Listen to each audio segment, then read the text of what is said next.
pianiste, Didier Skiban, qui ont fait une c'est Playing Eusa, voilà, c'est ça. Qui ont fait une superbe version, que je vais trouver, heu, ici, figurez-vous, parce que j'ai la playlist de l'album et donc, c'est aussi pour vous dire que je vous ai annoncé tout à l'heure que j'allais faire un exposé et l'exposé donc qui, traite de la culture maritime et principalement de la piraterie et que j'allais vous parler, de l'organisation pirate dans cet exposé. Je viens, à l'instant, de sélectionner le morceau que j'ai choisi pour vous. Donc c'est cette gwerz, cette complainte, qui, évoque la fille du Nil.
Propriétaire d'une maison, saviez-vous que l'État a mis en place des aides financières pour vous permettre de remplacer les chaudières fioul et gaz par des pompes à chaleur sans rien débourser?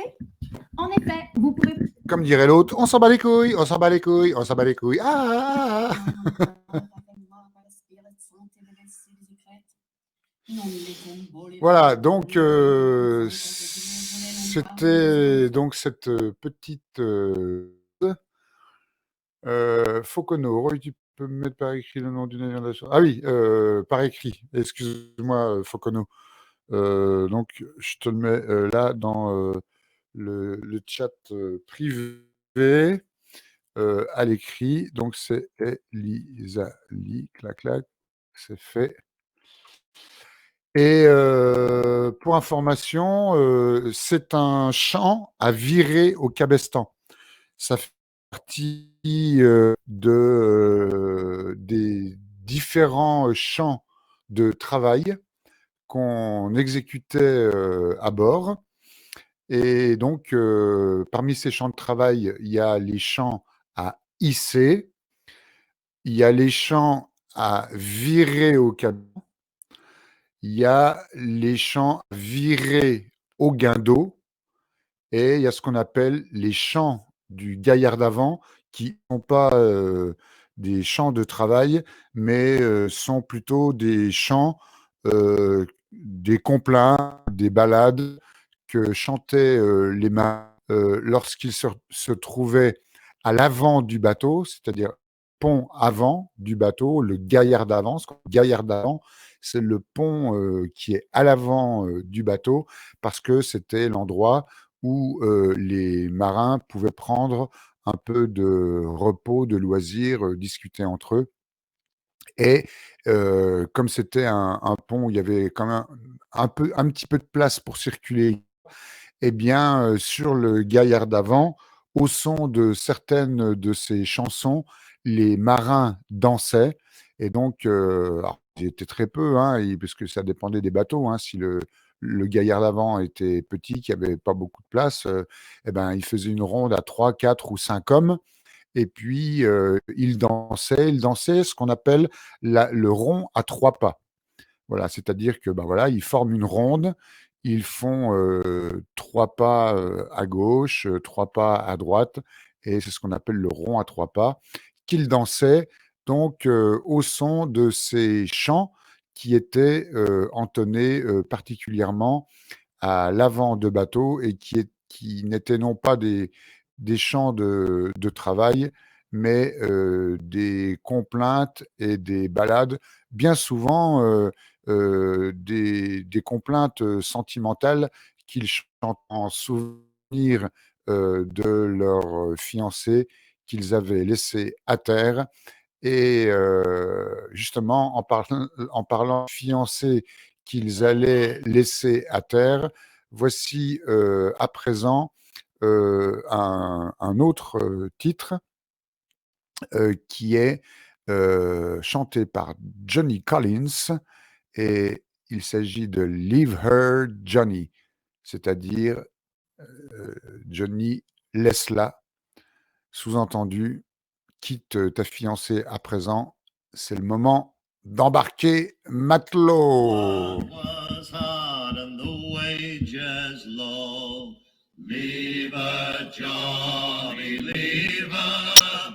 I guess it's time for us to go, and it's time for us to leave her. Leave her, Johnny, leave her. Oh, leave her, Johnny, leave her. Oh, the voyage is done and the winds don't blow, and it's time for us to leave her. Oh, I thought I heard the old man say, leave her, Johnny, leave her. Oh, tomorrow you will get your pay, and it's time for us to leave her. Leave her, Johnny, leave her. Oh, leave her, Johnny, leave her. Oh, the voyage is done and the winds don't blow, and it's time for us to leave her. The winds blew foul and the seas run high. Leave her, Johnny, leave her. We shipped 'em green and none went by, and it's time for us to leave her. Leave her, Johnny, leave her. Oh, leave her, Johnny, leave her. Oh, the voyage is done and the winds don't blow, and it's time for us to leave her. The mate was a bucko, and the old man a tug. Leave her, Johnny, leave her. And the bosun was a beggar with a middle name of work. And it's time for us to leave her. Leave her, Johnny, leave her. Oh, leave her, Johnny, leave her. Oh, the voyage is done and the winds don't blow, and it's time for us to leave her. The old man swears and the mate swears too. Leave her, Johnny, leave her. The crew will swear, and so would you. And it's time for us to leave her. Leave her, Johnny, leave her. Oh, leave her, Johnny, leave her. Oh, the voyage is done and the winds don't blow, and it's time for us to leave her. The starboard pump is like the crew. Leave her, Johnny, leave her. It's all worn out and will not do, and it's time for us to leave her. Leave her, Johnny, leave her. Oh, leave her, Johnny, leave her. Oh, the voyage is done and the winds don't blow, and it's time for us to leave her. The rats have gone and we the crew. Leave her, Johnny, leave her. It's time, be damned, that we went to, and it's time for us to leave her. Leave her, Johnny, leave her. Oh, leave her, Johnny, leave her. Oh, the voyage is done and the winds don't blow, and it's time for us to leave her. Well, I pray that we shall ne'er more see. Leave her, Johnny, leave her. A hungry ship, the likes of she, and it's time for us to leave her. Leave her, Johnny, leave her. Oh, leave her, Johnny, leave her. Oh, the voyage is done and the winds don't blow, and it's time for us to leave her. It's a damn tough life, full of toil and strife, we whalermen undergo. And we don't give a damn when the gale is done, how hard the winds do blow. We're homeward bound from the Arctic around, with a good ship hot and free. And we don't give a damn when we drink our rum with the girls of old Maui. Rolling down to old Maui, me boys, rolling down to old Maui. We're homeward bound from the Arctic around, rolling down to old Maui. Once more we sail with the northerly gale through the ice and wind and rain. Them coconut fronds, them tropical lands, we soon shall see again. 6 hellish months have passed away on the cold Kamchatka Sea, but now we're bound from the Arctic around, rolling down to old Maui. Rolling down to old Maui, me boys, rolling down to old Maui. We're homeward bound from the Arctic around, rolling down to old Maui. And now we we sail with a favorable gale towards our island home. Our mainmast sprung, our whaling done, and we ain't got far to roam. Our stunsail bones got carried away, what care we for that sound?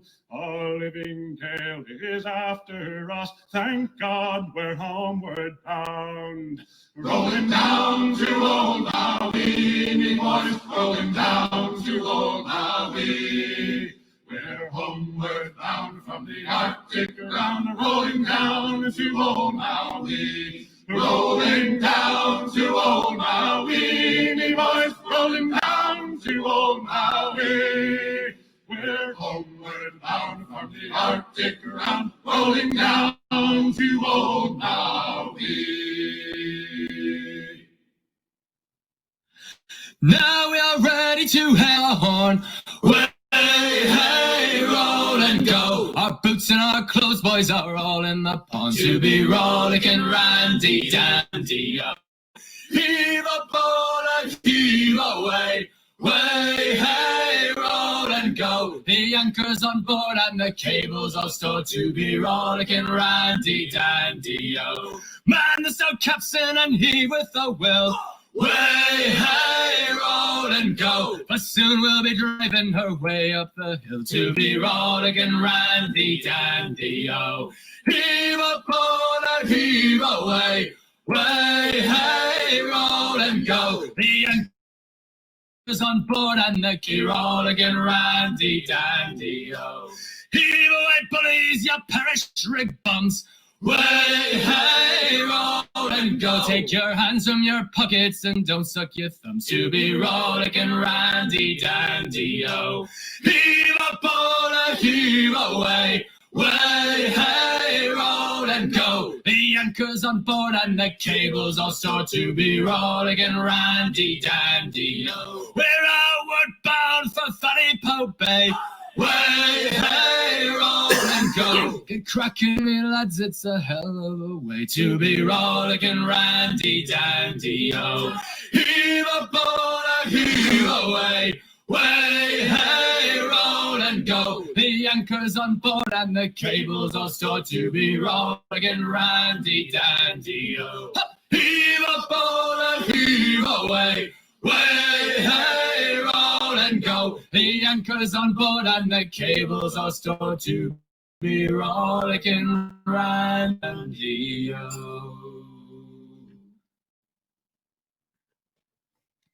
Oh, the year was 1778. How I wish I was in Sherbrooke now.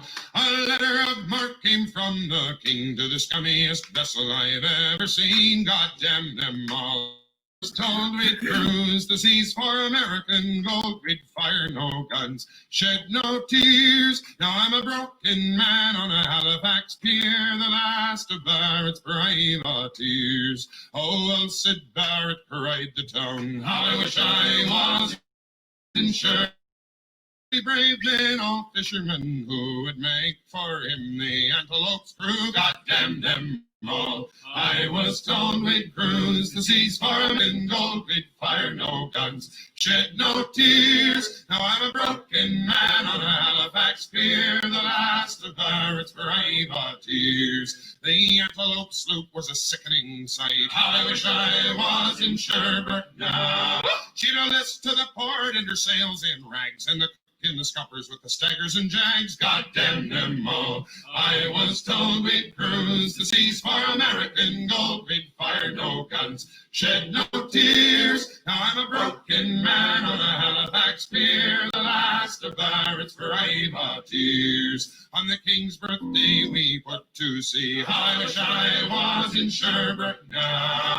We were 91 days to Montego Bay, pumping like madmen all the way. God damn them all. I was told we'd cruise the seas for American gold. We'd fire no guns, shed no tears. Now I'm a broken man on a Halifax pier, the last of Barrett's privateers. On the 96th day we sailed again. I wish I was in Sherbrooke And a bloody great Yankee hove in sight with our cracked 4-pounders we made to fight. Goddamn them all. I was told we'd cruise the seas for American gold. We'd fire no guns, shed no tears. Now I'm a broken man on a Halifax pier, the last of the privateers. The Yankee lay low down with gold. How I wish I was in Sherbrooke now. She was broad and fat and loose in stays, but to catch her took the antelope 2 whole days. Goddamn them all.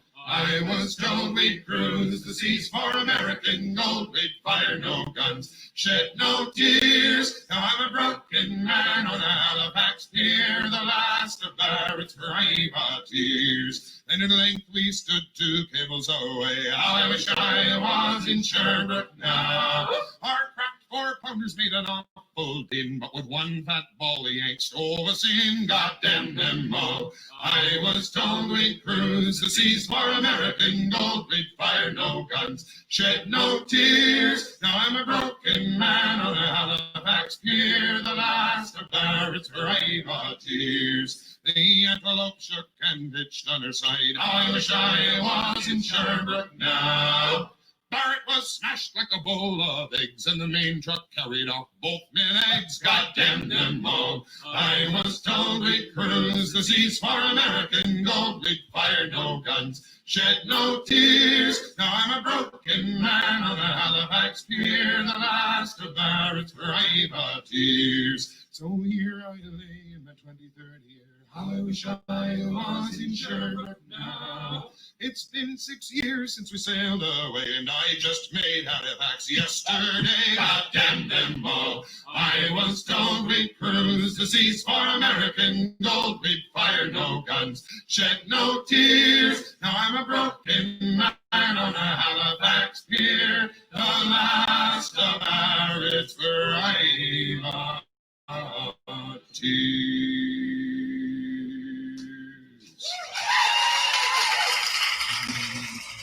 Voilà les amis, cette pause musicale prend fin.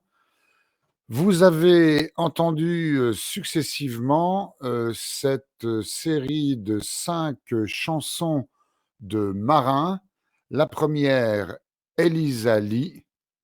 La deuxième, Leave Her Johnny. La troisième, Rolling Down to Maui.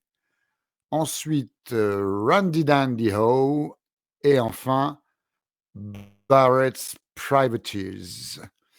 Nous allons à présent, chers amis, ouvrir une nouvelle page de cette histoire de la piraterie et de l'aventure maritime. Aujourd'hui, le sujet sera l'organisation pirate. Chers amis, prêtez-moi vos oreilles, je vous les rendrai. Alors, un petit résumé pour commencer. À l'époque où commence l'aventure maritime de l'Angleterre, le pouvoir doit faire face à un phénomène nouveau, l'exode rural. Avant même de les jeter dans les navires, la couronne avait déjà commencé par jeter les pauvres à la rue en brisant le fonctionnement agricole traditionnel médiéval basé sur l'usage de terres partagées, ce qu'on appelait les communs ou les commons en Angleterre, au profit de propriétaires terriens. Or, au même moment, les nouvelles colonies usaient à l'exploitation des champs et à la traite des Noirs, des milliers d'hommes chaque mois qui mouraient soit en route, soit sur place. La monarchie décida donc de déverser les prisons dans les bateaux qui, par la dureté de la mer, avaient l'avantage de se vider bien plus vite. Poussé par la concurrence avec la Hollande pour l'appropriation du Nouveau Monde, l'Angleterre promulgua successivement des lois de plus en plus dures pour les marins et les paysans expropriés. En 1620, les révoltes se multiplièrent, 3/4 des marins recrutés de force périssaient dans les 2 ans qui suivaient leur enrôlement. Et parmi eux, seulement 1/5 mourait pendant les batailles. Des conditions de vie qui poussaient des effectifs grandissants de l'autre côté de la loi de la couronne dans les bras des boucaniers et des pirates. Alors, pour poursuivre justement sur ce sujet de l'organisation pirate, eh bien, l'organisation pirate offrait une sorte de négatif des lois de la Royal Navy dans l'enceinte du bateau. Au diktat d'un capitaine impérator, ne répondant qu'aux ordres des actionnaires de sa compagnie, les pirates opposaient un chef ayant toute autorité pendant les batailles, mais au pouvoir de dirigeant sévèrement encadré, ne disposant par ailleurs d'aucun privilège particulier, sinon que lors du partage des prises, ses provisions et sa rémunération ne sont guère plus élevées que celles du reste de l'équipage, mais quand même, les capitaines et certains officiers touchaient une double part du butin. D'ailleurs, la répartition des parts du butin était préétablie et figurait dans la charte partie, c'est-à-dire dans le règlement de bord qui unissait tous les marins et les officiers de l'équipage. Et donc, on élisait le capitaine à une voix par tête. Vous voyez, dans le mouvement des Gilets jaunes, on a réclamé souvent le RIC pour nous permettre justement d'écrire nos lois, de choisir nos chefs, nos maîtres. Eh bien, vous voyez que déjà au XVIIe siècle, eh bien, c'était une pratique courante dans la marine, mais pas dans la marine, il y avait des règlements de bord dans la marine, mais chez les pirates, eh bien, c'était ce système-là qui était utilisé, donc, où on élisait le capitaine à une voix par tête, pouvant être démis de ses fonctions par le même suffrage pour couardise, refus de pillage, voire pour s'être trop comporté comme un gentilhomme. Alors après, les règlements de bord étaient différents suivant les bateaux et le capitaine et les équipages du bord. Mais le capitaine doit partager ses prérogatives avec un quartier-maître, élu également. Tribun de la plèbe pirate, le quartier-maître est le nécessaire contre-pouvoir à l'autorité du capitaine et prévient d'éventuelles tentations autocratiques en défendant l'équipage. Celui-ci est chargé de la distribution des provisions, du partage du butin, je parle bien du quartier-maître, qu'on appelle aussi le maître d'équipage. Si vous voulez, le quartier-maître était celui qui était le plus proche de l'équipage et qui servait aussi quelquefois de tampon dans les conflits entre l'équipage et donc le capitaine. Et donc ce fameux quartier-maître, il est chargé, comme je vous le disais, de la distribution des provisions, du partage du butin et de la résolution des conflits entre marins. Les quartiers-maîtres pouvaient être choisis comme capitaines. Ils avaient donc tout intérêt à bien exercer leurs fonctions. Néanmoins, leurs pouvoirs de décision sont encadrés par des constitutions écrites dont le contenu est, là encore, définie de manière consensuelle par les marins. Donc vous voyez déjà qu'au XVIIe siècle existait un modèle de société avec des règlements et qu'à l'intérieur d'un bateau, eh bien, régnait une certaine forme de démocratie. Tu vois? Et donc, je poursuis en vous disant que donc tout ça a été défini de manière consensuelle. Alors, ces constitutions écrites fixent les règles de répartition des bénéfices. Alors attends, parce que j'entends non, j'entends des voix. J'en étais à ce que, oui, donc que ces règles écrites, donc ces constitutions, élaborées de manière démocratique par l'ensemble de l'équipage et des officiers, du bord, eh bien, ces constitutions donc fixaient les règles de répartition des bénéfices et le montant des bonus pour les pirates les plus méritants. Elles listent les comportements inacceptables, définissent les conditions d'indemnisation en cas d'accident du travail et établissent la sévérité des punitions en cas d'infraction au code commun. Prenez-en de la graine, les amis. Vous voyez qu'on a réclamé le RIC, les gilets jaunes, mais on n'avait encore pas de vision bien définie de ce que pouvait représenter, de ce que pourrait représenter un des modèles d'une démocratie telle qu'on la souhaite, avec une constitution écrite par chacun des citoyens. Vous voyez que déjà à l'époque, eh ben, ça, c'était déjà pensé hein, par des gueux, hein, les gueux de la mer, hein, et que, ben, voilà, nous, on arrive après la bataille, on semble découvrir les choses, alors qu'il suffisait que l'éducation nationale nous en parle un petit peu et on avait compris les choses très vite. Je ferme la parenthèse et je continue donc la suite de mon exposé.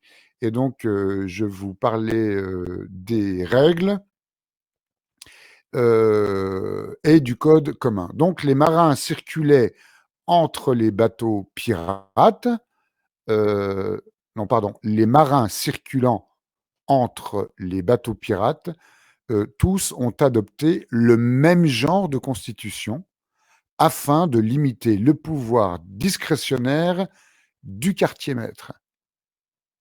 Ça veut dire que le quartier-maître était le seul à pouvoir convoquer l'assemblée.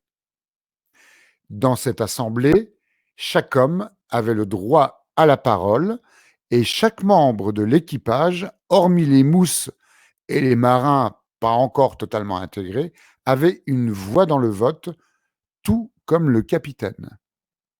Dans certains équipages pirates, il y avait un conseil, une assemblée où uniquement les officiers et artisans pouvaient siéger avec quelques marins expérimentés. Le quartier-maître élu pouvait aussi faire entamer un procès contre le capitaine. Si le capitaine refusait le procès, il était reconnu coupable et était marronné sur une île le plus souvent. Marronné, c'est-à-dire qu'il était abandonné, qu'il était laissé en fuite. Et donc, les règles à bord sont contenues dans un document signé par tout l'équipage, même ceux qui ne savaient pas écrire leur nom, ils signaient du signe qu'ils voulaient, que ce soit une croix ou autre chose. Et donc, ces règles de bord, ce document signé, se nomme la charte partie ou encore chasse partie. ce texte s'inspire du contrat côtière de la flotte marchande. C'est-à-dire que dans la marine, en général, dans la flotte marchande, il existe, comme je vous le disais tout à l'heure, déjà un règlement de bord, mais qui n'est pas le même, où les clauses de ce règlement de bord, à bord de la marine marchande, civile, ou même la marine militaire, les clauses diffèrent des clauses qui sont écrites dans la chasse-partie, dans la charte-partie, c'est-à-dire dans les règlements de bord des pirates. Donc, mais s'en inspire beaucoup. Donc, effectivement, cette chasse-partie s'inspire de ce qu'on appelle le contrat côtière de la flotte marchande, qui prévoit de répartir les profits entre les armateurs, c'est-à-dire les propriétaires des bateaux, les victuailleurs, c'est-à-dire ceux qui fournissent les armes et le matériel, et les officiers qui avancent la maigre paye des marins. Les victuailleurs sont des actionnaires, en fait. Ce sont des prêteurs sur gage, on va dire. Et sur un bateau, généralement volé, les pirates sont tout cela à la fois et sous le contrôle du quartier-maître. Le partage du profit, c'est-à-dire des prises, du butin, est relativement égalitaire. Et de nombreux groupes de pirates partageaient les butins obtenus en suivant un schéma préalable. Le butin pouvait être partagé de manière à ce que le capitaine reçoive tout au plus une fois et demie, voire 2 fois plus que les autres, mais jamais plus. Jamais plus. Autre originalité, une partie de chaque butin était versée à un fonds servant à indemniser les victimes des duretés de la mer et leurs familles. C'est-à-dire que c'était une sorte de sécurité sociale avant la sécurité sociale. Bon, c'est une idée, hein, c'est pas... Voilà. Mais c'est bon à savoir que déjà, les pirates, ces marins que l'on étiquette comme étant des individus cruels et sanguinaires, sans foi ni loi, eh bien, dites-vous que ces marins-là, eh bien, ils avaient des codes d'honneur, et ils se soumettaient au règlement à partir du moment où ce règlement avait été écrit par les soumis eux-mêmes, les soumis à ce règlement eux-mêmes. Donc une certaine forme de démocratie, puisque, je vous le rappelle, c'est l'ensemble de l'équipage qui prend part aux décisions et au fonctionnement de l'équipage et du bateau. Voilà. Là-dessus, je vais terminer ce chapitre. Donc, je disais que de nombreux groupes de pirates partageaient les butins obtenus, qu'un fonds d'indemnité des victimes était prévu, que l'esclavage aboli, les nobles arasés, des tâches tirées au sort, le partage du butin plus ou moins égalitaire, la société pirate était bien plus démocratique que les nations modernes. Bien sûr, ceci prend effet pour les pirates normaux, mais par exemple, Henry Morgan, le pirate Henry Morgan, dirigeait tout lui-même, car l'équipage lui faisait entièrement confiance. Voilà. Je vais refermer ce chapitre, non pas cet exposé, mais ce chapitre. Le prochain chapitre, il sera question de l'autogestion pirate. 1000 En millions de attendant, miss à bord.